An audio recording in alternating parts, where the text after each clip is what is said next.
What matters most in spirituality, especially with regards ordinary Igbo, what matters most is a question I wish to address today.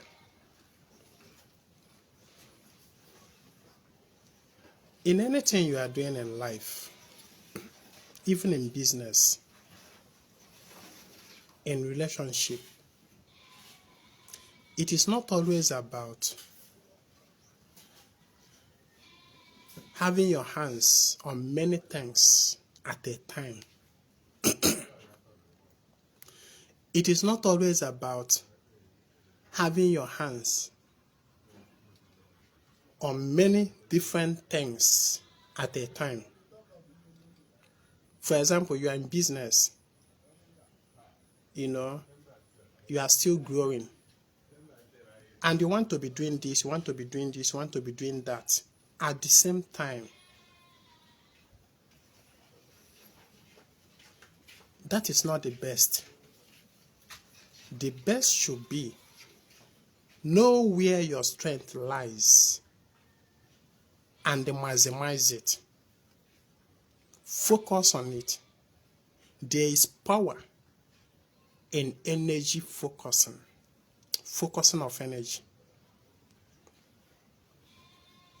You don't need to be doing this, doing that, doing the other at the same time. Your energy will be scattered. Collect that your energy together at a spot. Concentrate it and build mass of strength. It is not about scattered energy, it's about the strength of the energy. Just like in relationship, you as a woman, you are dating Ben, you are dating Chukwuma, you are dating Boniface, you are dating Bola, you are dating the other. Your energy will be scattered. You won't be able to concentrate. So it is in matters of spirituality. A lot of people come into ordinary with the wrong mindset. They think that ordinary is about doing many things at the same time. A lot of people think that ordinary is all about Dibia, do Alpha for me and tell me all the spiritual work that I just need to do. Let me just do everything once for all. It is not about doing all. That is not it. If you want to help yourself in matters of spirituality, find out where your strength lies and be unique. You must not be doing what every other person are doing. Your chi is different. Your destiny is different. Your path is different. Discover your own path. Chart your own path yourself. There are some people in ordinary. There are some people that. Do you know that there are some people that, if they involve Ibuano in their spiritual dealing, it doesn't work for them perfectly. It doesn't give them the perfect result. Did you know? Whereas there are some people that they cannot really achieve much without offering animal blood. But some people come into ordinary thinking that it is all about eje na mmụọ nke egbuori anụ, eje na mmụọ nke ekpe mkpa egbuo anụ, eje na mmụọ nke egbuo anụ, eje egbuo nke egbuoro nke efi, gbuoro nke eburu, gbuoro nke ewu, a na-egbu anụ na-efekasị ọbara everywhere.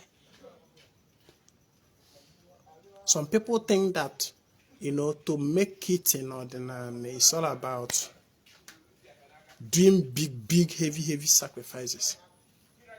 That is not what it is. What matters most in matters of spirituality, Bogene?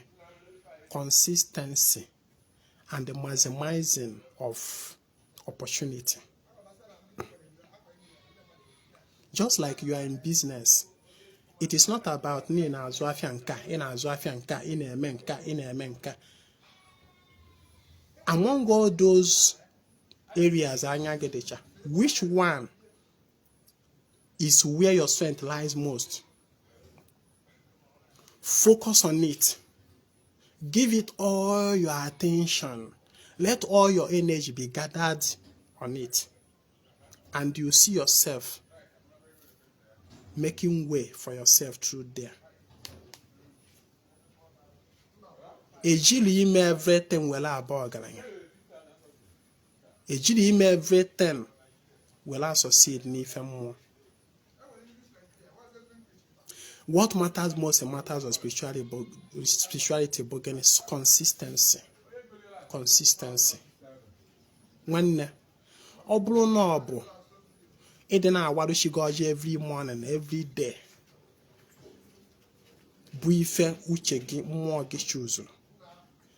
Be consistent with that ịwa ọjị every day. And let nothing stop you from doing it any day. Put in every energy, everything within your means to make sure that now you keep it constant.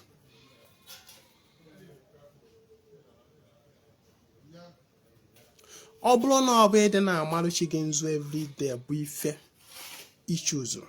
Be consistent with it. Ọ bụrụ na ọ bụ ịdị na-egburu mmụọ anụ at certain days or months interval bụ ife ị chuzuru.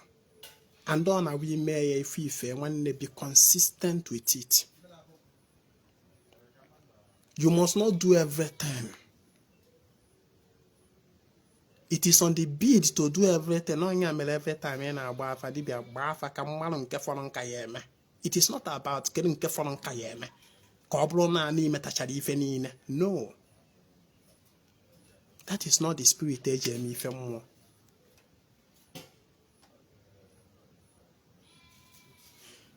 chart the path, a bearing for yourself. Don't be moving like somebody that is without direction. Somebody that just ukunye njem amaghị ebe ọ na-aga. Ọ bụrụ na ikunye njem, tupu ikunye njem, ị nọgodo na plan ọkwuo na ebe dị otu a ka ị na-aga. And then you set up on that journey. Your mind is fixed on that place ị na-aga. And you will not be distracted in that place.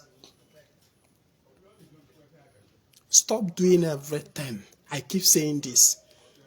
The problem of many people in matters of ordinary bodily that they want to do everything. They want to do all of me. You know, all of me, pa ibu mmiri. Ha chọrọ ka ha kpagide ibu mmiri n'ụwa fa until na ha eje gba afa asifa n'ozugo. They want to institute Okwagu for themselves. Okwagu na-eyi ụjọ. They want to institute install Chi in Obesi. They want to install Ogugu Ben Nafania or Udo. They want to install Anyanwụ na Eze. They want to board the EU watinye no okoko na egburu ya anụ. They just want to do everything doable. But that is not it. Oblonya abuna mmadụ na succeed n'ọdịnala. It is not about doing all these everything. When they choose one or two things and be consistent with it. As an ordinary person, listen, as an ordinary person, especially when you are not a dibia, you can just choose. Idine emerushigi ife, then now go for every day. Yes. You can simply choose no buchigi ka ị ga na-emere ife. Therefore, more ọbụna bụ mmụọ sozi gị, you know, every other mmụọ dị attached to you chọrọ na-anụ oke n'aka gị, fabia na ọtachi gị bịa na-eri oke. In other words, whenever you make offering to your chi, let that offering for your chi settle all of them. Why you become, why you make that daily ego offer a consistent something. Your table of ego offer is a feeding table for all the money in the sogi. Provided you keep it constant, money in the sogi gonna be another your table of ego offer every morning. Every morning. Every day you're gonna offer. Somebody now they consistent with ego offer. On ala ahụ asị na mmụọ na-agba ya ụgwọ na mmụọ na-adọ ya ndụdọ. Because of what? Mmụọ ahụ ga-abịa ịdọ gị ndụdọ. Kedu ihe ọ chọrọ? Ka echunyere ya aja, right? Every morning ị na-agọrọ ya ọjị, ma ọ bụ ị na-amadị ya nzu, ma ọ bụ ị na-atụrụ ya nkwụ, ma ọ bụ ị na-emeri ya nke a ma nke ọzọ. So what is it? Ọwa ọbara ka ọ chọrọ. Then once in a while ị na-egolo anụ gbuo olu chi gị. Let that more feed on your table of ego of every day. And then let the more feed on the table of your chi anytime you bulu chigano. Did you know you can just be doing these two things consistently? In a galo business in without necessarily ejekwa eme nka ejekwa adọ agwụ, ejekwa achụọrụ ndị mmiri aja esekọta ndị mmiri, ejekwa adọ anyanwụ na eze na ejekwa abụọ iyi ụwa, donata iyi ụwa, ejekwa eje gbanata mmụọ ikwu nna, ejekwa gbanatakwa mmụọ be nna aja. My brother, my sister, calm down, zukwa n'ike. I know you are doing all this thing because dibia gbarụ gị afa, that uninformed dibia gbarụ gị afa asịrị gị na ọ bụ ife a ka ọ ya wee mela na ego niile dị n'ụwa abịa gbarụ gị. Right? Ever since you have done it, how far? I am here giving you tips. It is not about doing all those things. Have a focus, discipline in your life. I have told you severally, if you even more, it is the path you set that your chi and all the more sogi will follow. You are the leader. You are the one in charge of the steering of the vehicle of your life. Whichever direction you turn the steering, your chi, your ndishia, money nesogi, they follow in that direction. You are the one in charge of the steering. If you tell your chi and the money nesogi that now it is through your daily ego for you can offset your spiritual debt and bills. And also occasionally idine ebulu chigano mo idine esiri chigi ite mesalaka. Not through this means ki get well offset your bills. They will stick to that. They will from there be drawing energy and be offsetting your bills.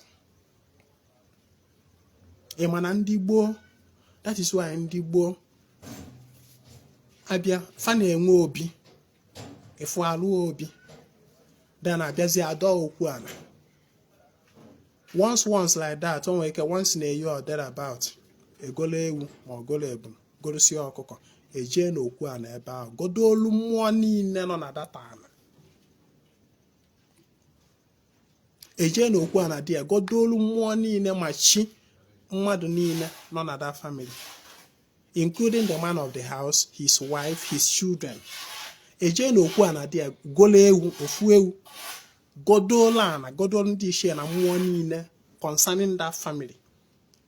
Egbuo doze ewu data ewu a na ọkụkọ ndị ahụ na data Okuana eweli esi ite mee salaka onye ọbụla erie mass settlement.